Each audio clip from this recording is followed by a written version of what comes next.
ございますなのだ。今回は課題と書かれたこのボタンを押してみるのだ。その前に説明を見てみるのだ。このモードでは公式大会に向けたトレーニングができるみたいなのだ。どうやらこのゲームには公式大会があるようなのだ。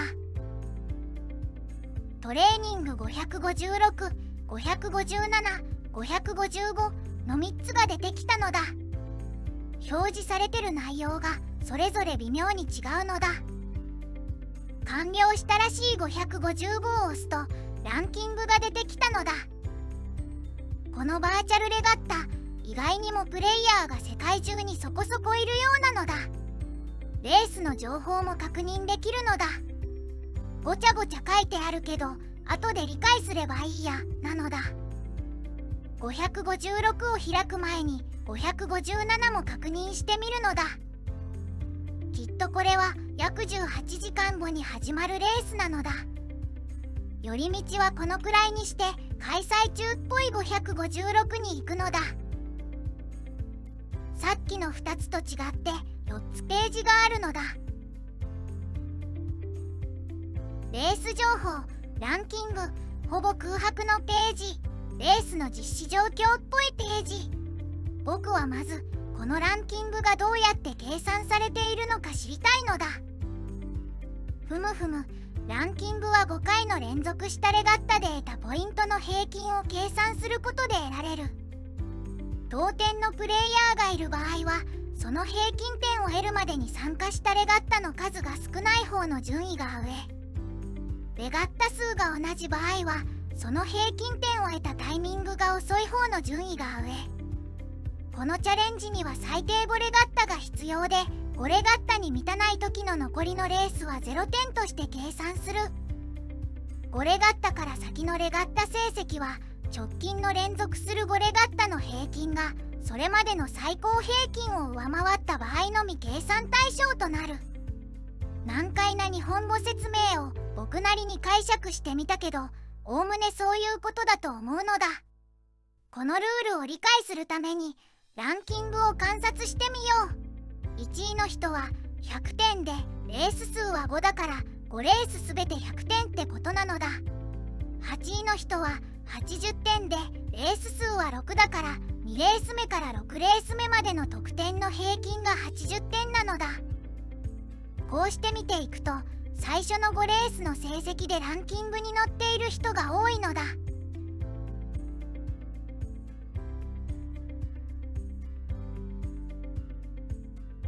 ランキングの後ろの方には4レース以下での点数の人もたくさんいるのだ。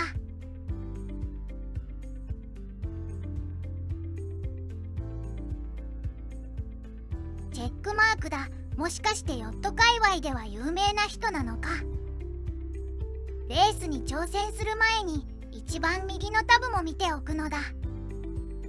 クリックできるものはクリックしてみるのだ。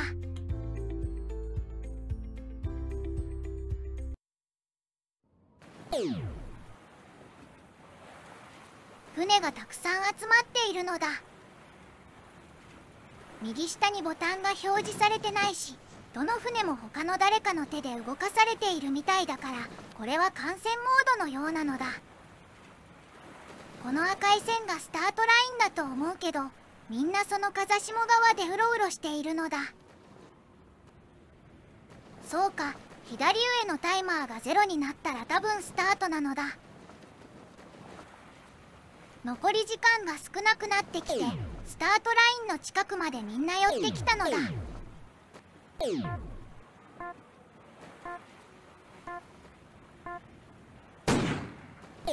これでスタート。船に色がついて順位表が出てきたのだ。カーソルを船に合わせると順位と名前、あと何かしらの数値が表示されるのだ。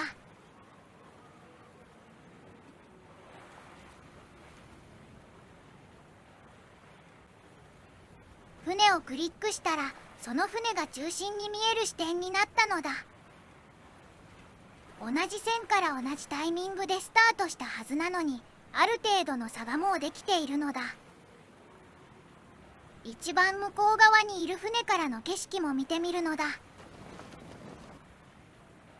近くに船がいなくてちょっぴり寂しい感じなのだ。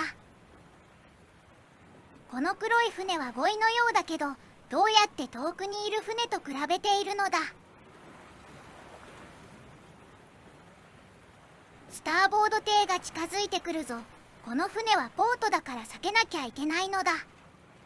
2位の船は問題なかったけど、6位の船は進路を変えないとぶつかるのだ。避けたのはいいものの、今ので5位から10位まで落ちてしまったのだ。次は1位の船を見てみるのだ。この青い船だけ集団から飛び出ているのが素人目にもわかるのだ。カーソルを船に合わせた時に表示される2つの数値はどの船も大体同じなのだ。 KTS はおそらく速さの単位で、数字右肩の小さな丸は角度の単位。レッスンの時の記憶も参考にすると、これらの数値は船の速さと風に対する角度を表しているに違いないのだ。船の速さとかはほとんど同じなのに、どうしてこんなに差が生まれるのだ。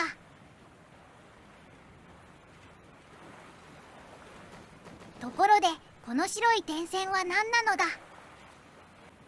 どうやら V から2つの方向に伸びているようなのだ。船の後ろ側に広がっている白っぽいエリアが何なのかもよくわからないのだ。心なしかみんな他の船の真後ろを避けているような気がするけど、それと関係があるのか。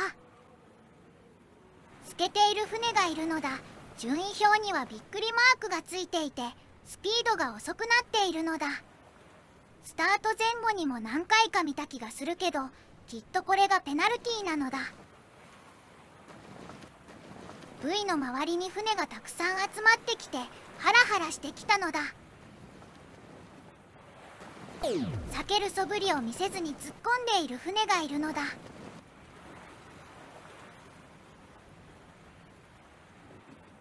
なぜか4位の紺色の船がずるずると後ろに下がっていくのだ。そうか、ヨットは風で進む乗り物。そして風はその通り道に何かものがあると弱まったり乱れたりする。つまりヨットの風下側には風が弱まっている場所があって、その場所に入った他のヨットは弱い風を原動力として走ることになるから遅くなるのだ。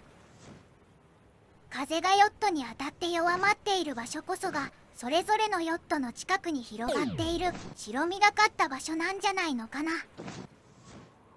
詳しいことはまだわからないけど、他の船が作る風弱いゾーンはできるだけ避けて、逆に自分の船が作る風弱いゾーンに他の船を入れるようにすれば、レースを有利に進められそうなのだ。V が2つ浮かんでいて、その内側を通って回っていくように案内されているみたいなのだ。どっちを回ってもいいのかな。また危険な香りがしてきたのだ。V の近くにペナルティーありなのだ。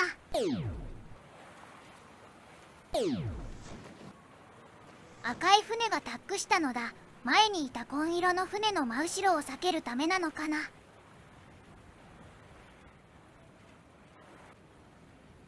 周囲の船は白い場所を走り続けても大丈夫なのか。やっぱりタックして逃げたのだ。順位表をクリックして視点を切り替えることもできるみたいなのだ。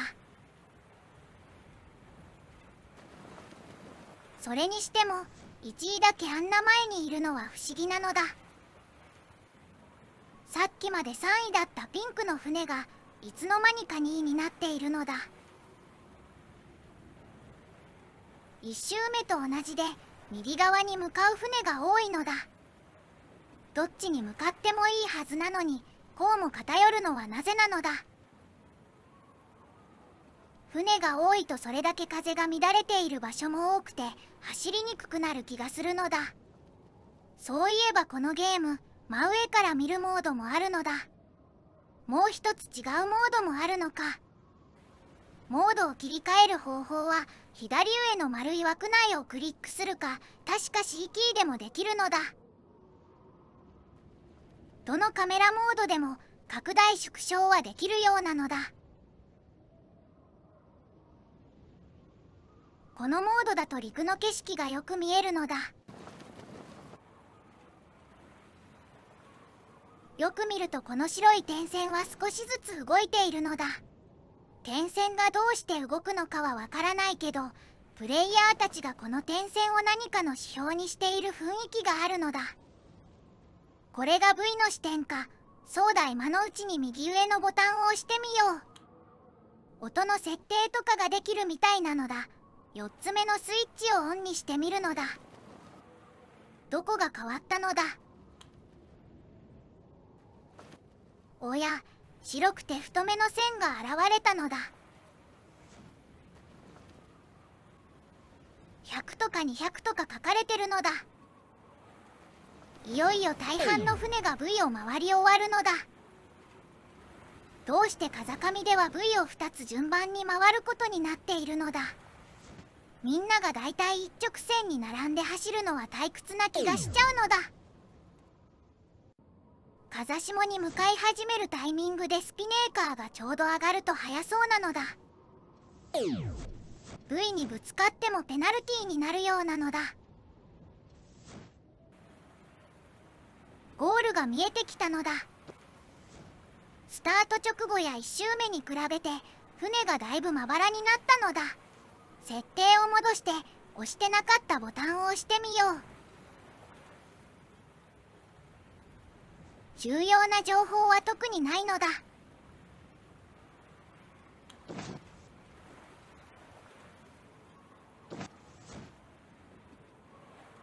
1位がそろそろゴールするのだ。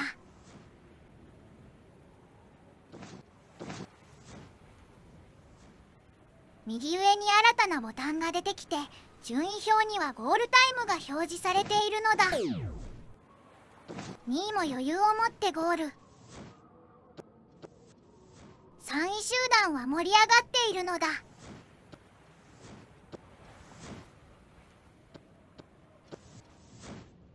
続々と4艇がゴール。続く3艇はそのままの順位でゴールしそうなのだ。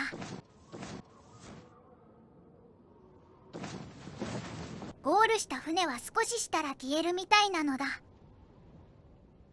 もう1艇はまだ時間がかかりそうだから、さっき出てきたボタンを押してみるのだ。レース結果がまとまっているね。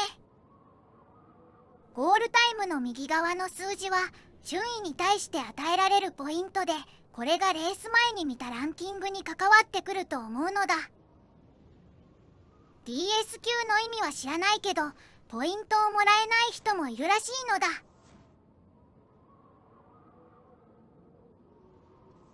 これはレース中のデータを集めて、それぞれの項目で一番だった人の名前をまとめた表のようなのだ。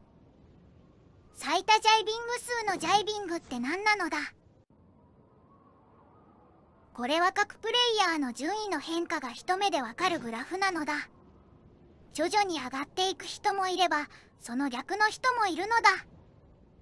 このグラフから察するに、DS 級と書かれている人は途中でレースから抜けているのだ。最後の艇 Y1 のゴールから1分以上遅れながらも走り切れてよかったのだ。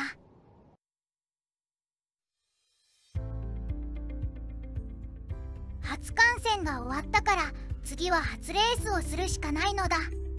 この緑のボタンを押したらレースに入れそうなのだ。と思ったらもう一ボタン。やっぱり引き返すのだ。今は休憩したいし、できることなら船の色とかを変えてから臨みたいのだ。慌てない慌てない。一休み一休み。